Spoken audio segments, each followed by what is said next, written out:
At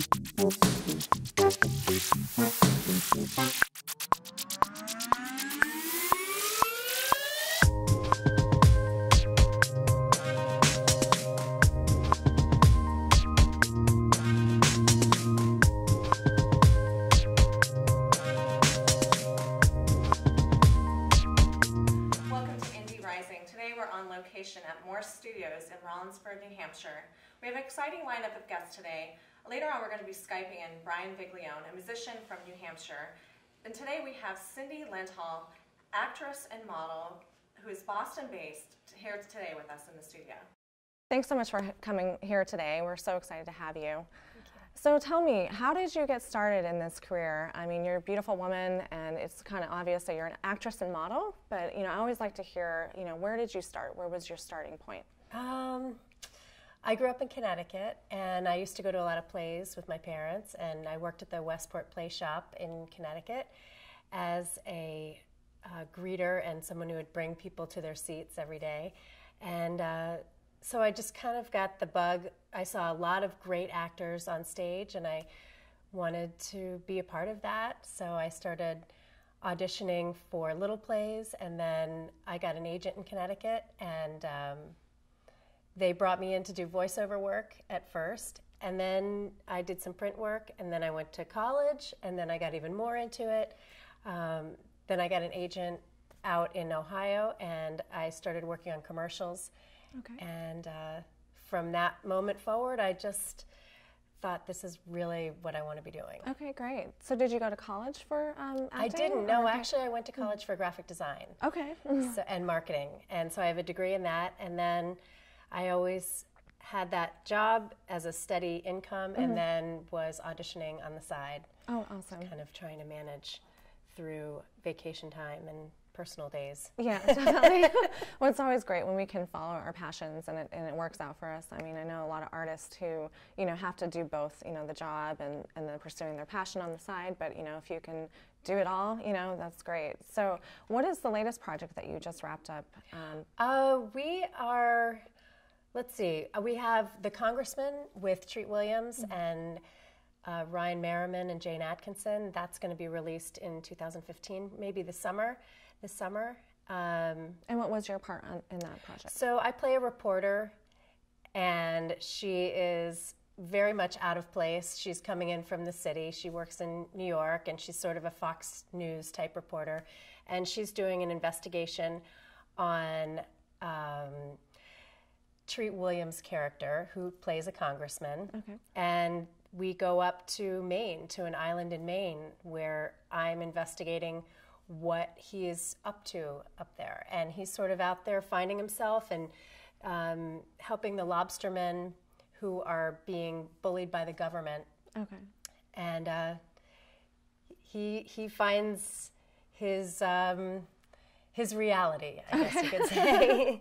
Now, let's rewind a little bit. I know when I first got started, I was just taking whatever I could for parts, and they weren't the most, the most exciting or anything. But do you remember one of your first, first little role on a film, and what it did for you, and how was that experience for you? Yes. Actually, I've been really lucky. In Boston and Massachusetts, there's been a lot of great movies that have come through, and I think one of my first really great role was working with Matthew McConaughey. I worked on Ghosts of Girlfriends Past, and I played Amy the stewardess in that movie. And it wasn't my first film, but it was definitely a big one that sort of generated some momentum for me. And then I worked again with Tommy Lee Jones in The Company Men, Ben Affleck, and Maria Bello. And then I was in Crooked Arrows with Brandon Routh.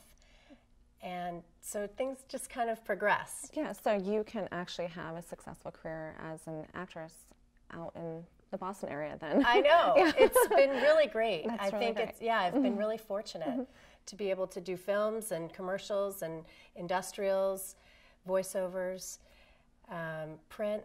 I work as a model as well. So that's, and I have a family. Yeah, so that's great. It's great great way of life. Yeah, definitely. So, so you also work out in New York as well, though. I do. So, what kind of work do you get there? Is it film as well, or is it mostly modeling? It's mostly modeling right now. I just got an agent there, CESD, and so I work there, and I just did a shoot for Red Book. That'll be out in June or July. Nice.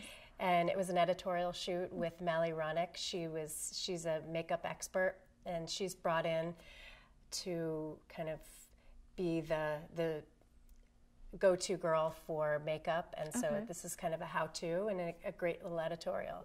So what would you say, and you can tell our audience, would be, I guess, the secret to success for an actress in this area, or for with your experience?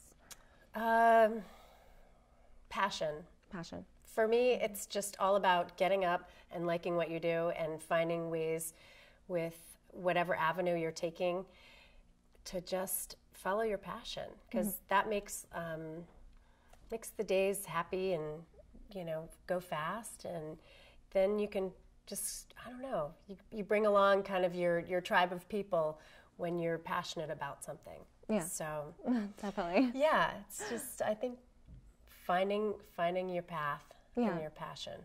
And before we wrap up, is there anything else that you want to talk about that you want the audience to know about? Well, I also work in voiceovers. So I work for a national organization called Book Pals, and that stands for Performing Artists Bringing Literacy to Schools. Oh, wow. So I go in every week and I read to first graders and kindergartners, and I've got about 80 students, 4 classes, and just kind of give them the love of reading. And I think that helps me with my character voices when I do voiceovers, and keeping kind of sharp and alive. Yeah, and doing it for a good cause. And good cause, yeah. These kids really look forward to it. Yeah, that's wonderful. Super cool. Well, great. Well, thank you so much for joining us here on Indie Rising. It's been a pleasure to meet you and to have you, and I'm sure our guests will enjoy you as well. Thank you. You're welcome. If you're an artist and you want to be featured on Indie Rising, please send us your press kit at indierising@sweatyturtle.com. We also love to have your sponsorship as well, so please send us an email to us and we'll send you our sponsorship packages. So now we have a special guest that we're Skyping in. He couldn't be here in the studio, but no worries. We have Brian Viglione from the Violent Femmes. Welcome, Brian. Hey, thank you guys very much. It's good to be here. Great to have you. Thanks so much for Skyping in. Technology is so cool. Modern times, you gotta love it. Yeah, so what's going on? What's the newest happening with you? A lot. It's been a really busy spring so far.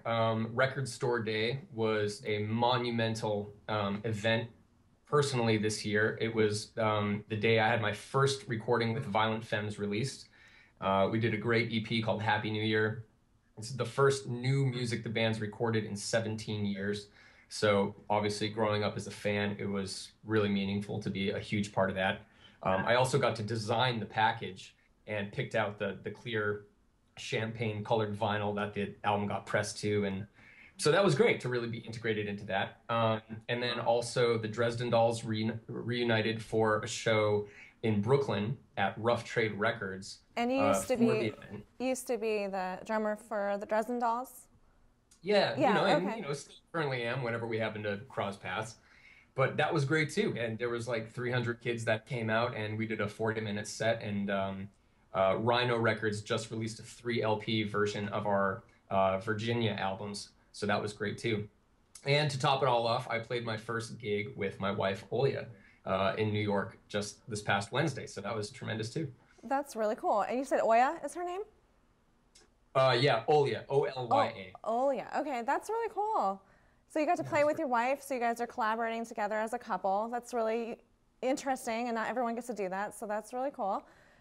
Brian, you're, just so our viewers know, you are from New Hampshire, right? Yeah, Greenville, baby. Greenville. Wow, lots of exciting stuff going on there. So how did you get into this? I mean, how did you get yourself, connected to all these really amazing, talented people, and now you're in New York? How did that all come about? The short story is I had a really strong vision for what I wanted to do when I was older, and I tried to make continuous steps toward that every year from the time I was about 9 years old until, you know, I moved to Boston and met Amanda, and then that band basically got the legs of its own that led to everything else that's happened since. But one thing that I think sort of set me apart, or at least helped me, was I didn't see the boundaries that I think maybe a lot of my friends felt in that community in certain ways. And I saw myself going far outside of that and didn't want to let anything stop me, and had to swallow, I think, a lot of the fear Yeah. that a lot of people feel. I think one of the biggest things that holds people back is there's fear of failure, fear of success, and fear that you're not worthy of going for what you want. And if any one of those three attacks you at a core level, it's really difficult to get through. And I was lucky that I had very encouraging parents, friends, and I think enough, you know, belief in myself and self-discipline to make my drumming a valuable commodity in the music world in Boston and outside of that. So it took a lot of hard work and a lot of self-belief, but that's what you have to aim for. Yeah, definitely. Well, you sound very inspirational, especially to some of our viewers who are might be, you know, struggling as artists, or, you know, they're young and not really sure where they're going. So I'm definitely inspired hearing that. So I know our guests will be inspired as well. So what else is coming down the line? Anything else we should look forward to? Yeah, there's a huge summer tour right now. The Femmes are going on with Bare Naked Ladies and Colin Hay from Men at Work. No way. And really? it's That's great. Yeah, it's 36 shows in the United States alone, which is one of the Wow. most extensive tours I've ever done in the country. So we're going to go everywhere. That sounds pretty groundbreaking for you guys. It's great. It's the biggest outing the Femmes have had in a long time. And we're also going in to record a full-length record starting May 16th on my birthday. Ooh, May baby. Yeah. That's me too. Oh, yeah, right. There you go. It's a good month. But so Martin Bisi, who is wonderful, acclaimed, you know, producer and engineer of, you know, such as Herbie Hancock and Sonic Youth and Swans and the Dresden Dolls and many, many others, is going to be starting work on that, and we'll see where that takes us. So hopefully in the, I think the coming winter, January, I think we're aiming for a release. So fingers crossed that that all comes together. Awesome. So are you guys going to be touring in New Hampshire or in Boston? Yes, in fact, I can tell you right now, the Boston show is He has June a schedule 29th. behind him here. Sorry, when is it? The Boston show is June 29th. And where's that going to be? At the Blue Hills Bank Pavilion. Great. Great. So if you're in the area, you need to come see the Violent Femmes.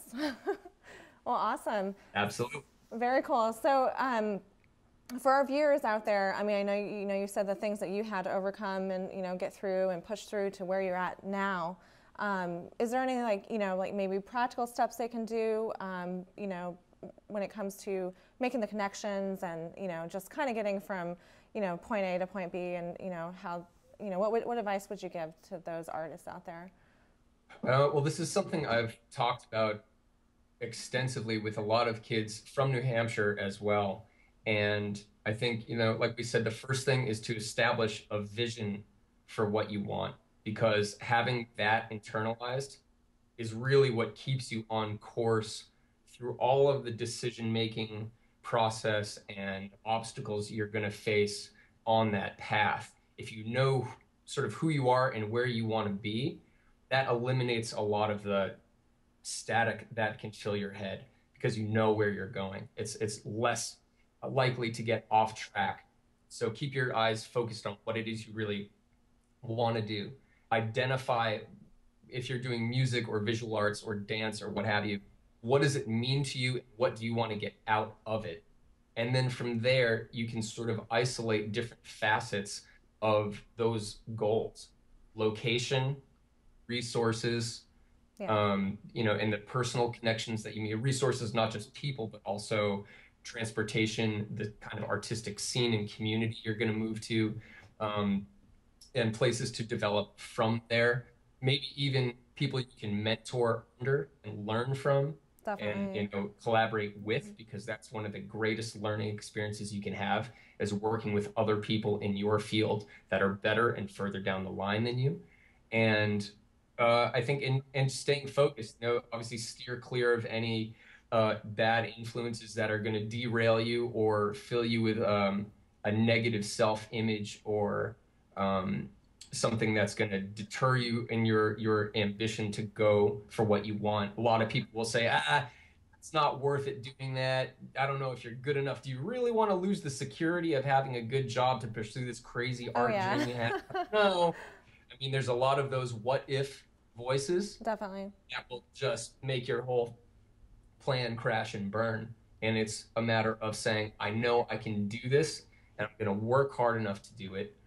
And just don't be afraid to quote unquote fail, because there's no failing if you give it a shot. It's like the adage of like the only failure is not trying. Exactly. So yeah. I say just go for it.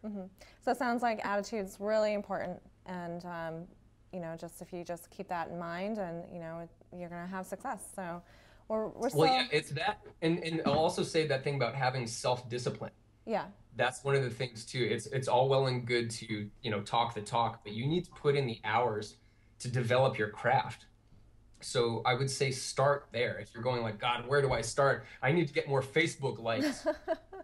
Before you worry about your social media presence, make sure your artistic presence is what you want to deliver. That's really it's good. Great advice. Yeah, it's good to do things hand in hand, but a lot of people have bypassed the importance on, when I present this to Facebook or Twitter, are people going to even like it? Is it worked on? So people go, oh my God, this is really great. Or if they see it in person, are they going to want to tell their friends about it and say, yo, I just saw this show last week, you got to check this band out or this artist out, etc.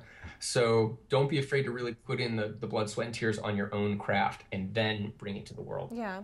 Well, it sounds like, you yourself break the misconception that people may have of artists as being, I guess, unstructured and kind of floating free through life and not really having any direction or discipline. But I think that, any successful artists, they're successful because they do have that vision, they have that direction, and they have the discipline. So I think it's great that you're really, talking about that for our viewers, and, because, there's a lot of, stigma and stuff that comes along with the art, but I think we're probably one of the hardest working people out there.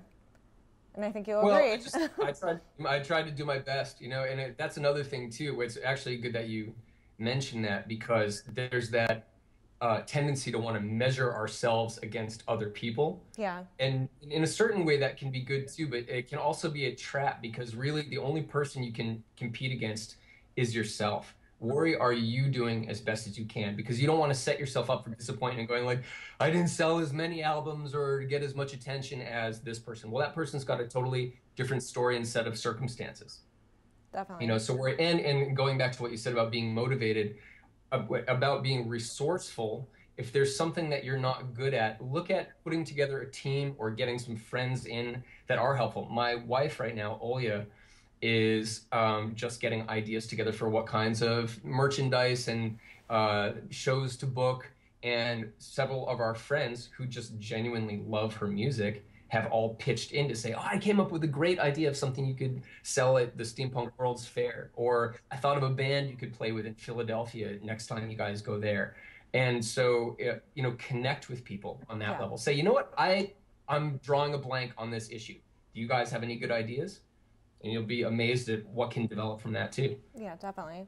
Well, it's been an awesome pleasure to have you on Indie Rising, and I really feel like, even though we're Skyping, I feel like we're just sitting on a couch and like having tea together and just chatting. So I'm sure our audience feels the same way. And we thank you for joining us, Brian, and thank you for joining us on Indie Rising. And that was Brian Viglione from Violent Femmes. And Brian, real quick, do you have a website that you want to let our audience know about, that they can check you out? Yes, you can go to brianviglione.com or find me on Facebook. And the same thing for all the different projects. There's violentfemmes.com, Dresden Dolls, obviously on Facebook now primarily, and Olya Viglione Music is my wife's show. And we're going to be doing shows in the fall, so check that out. Great, Brian. And we hope to see you in June in Boston. Absolutely. Now on Indie Rising, we have our Specialist Corner with Mark Resnik. afternoon. I'm Mark Resnik, and welcome to a very special Specialist Corner segment for Indie Rising. I have the honor and privilege of sitting here with a gentleman whose people and heritage predate any other peoples on this continent that we live on, and I firmly believe wise beyond anybody else's comprehension. So I'm sitting here with author, poet, leader, Manitonquat. Translates to story medicine. Sir, it's very, very nice to meet you, and I'm honored to be sitting with you, and I'm eager to learn from you. My name is Mark, and that translates to white, chubby, Jewish guy who has pursued his passion in life way too late, but is honored to be sitting here with such a wise man. Okay, so tell us, sir, what is your heritage? What tribe do you hail from? Okay, I'm mixed heritage. My father's people are the Wampanoag Nation of southeastern Massachusetts and eastern Rhode Island. My mother's people came over in the 17th century and settled in Seabrook, New Hampshire. And I was raised by my mother, because my mother and my father split up just about the time I was born. Spent my summers with my paternal grandparents, my tribal people. What knowledge I have from my childhood of our people comes mostly from my grandfather.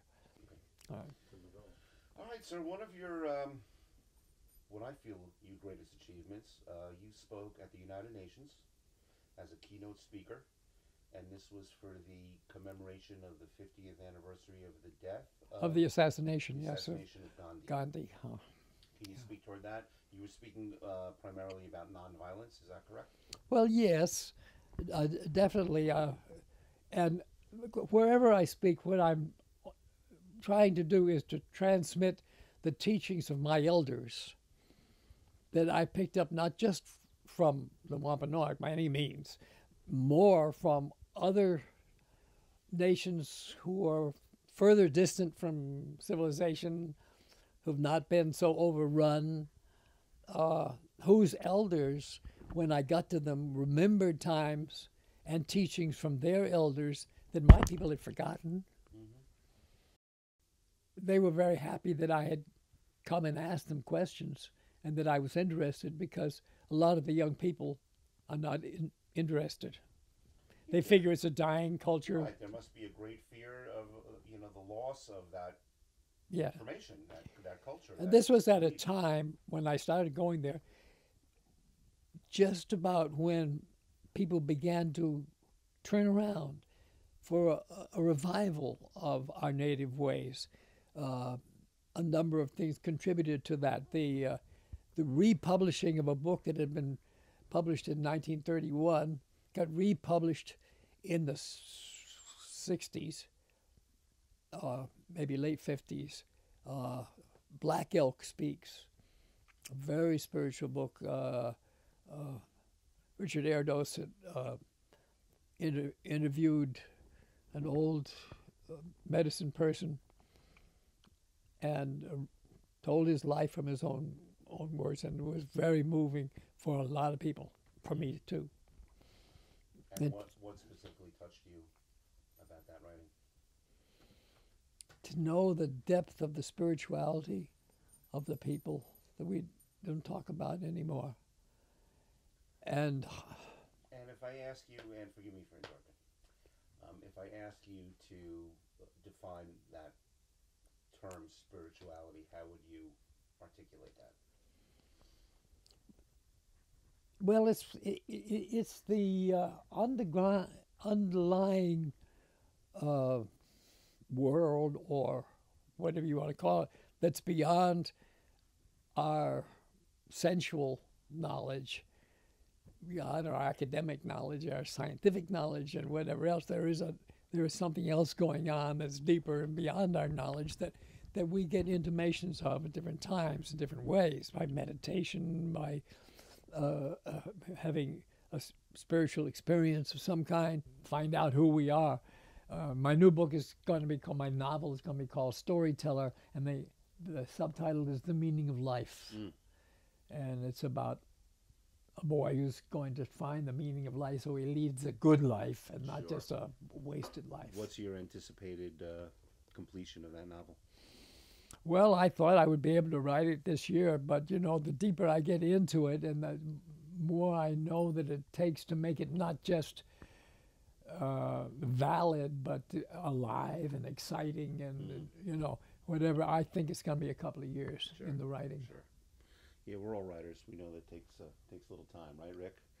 All right, so now let's try to wrap this up. And maybe it's cruel of me to ask you, sir, if you had one, be it mission statement or slogan or something, a message, you know, to sum up in one or two sentences to tell people, what's it going to be? Teach me. Well, you know, as you were saying, I have written before a lot. I have about 12 books in print right now, and I'm going to try and focus that in this new book. But I think they all gather around that same thing, that everything is related and everything is sacred, and we have a sacred responsibility to everything and everybody. That's our primary concern. It's our connections. And what's getting in the way of that, everything that gets in the way of that is what keeps us separate, makes us isolated from each other, makes us compete with each other, makes us afraid of each other, want to dominate each other. We get rid of all of that when we are thinking about the whole of it. All the great mystics and all the religions, that's what they were doing, you know. When Jesus came, he said, you know, the answer is, the commandment that I give to you is that you love one another the way I love you. Yeah. That's all. So celebrate the similarities, embrace the differences. Yeah. Sure. Yeah. Fantastic. Everybody wants to have fun. Fantastic. Why not have fun? All right. Thank you, sir. Manitonquat, it's been my pleasure. Of all my conversations ever, this has been one of the most interesting and enlightening. And we could have spent an entire weekend talking, and unfortunately, well, we were limited by time. This is Mark Resnik on Indie Rising with my Specialist Corner. Please find Manitonquat's book on both CreateSpace and Amazon. His new one is The Joy of Caring for Children in the Circle Way. And I hope to see you guys again at the PPM studio next time. Thank you.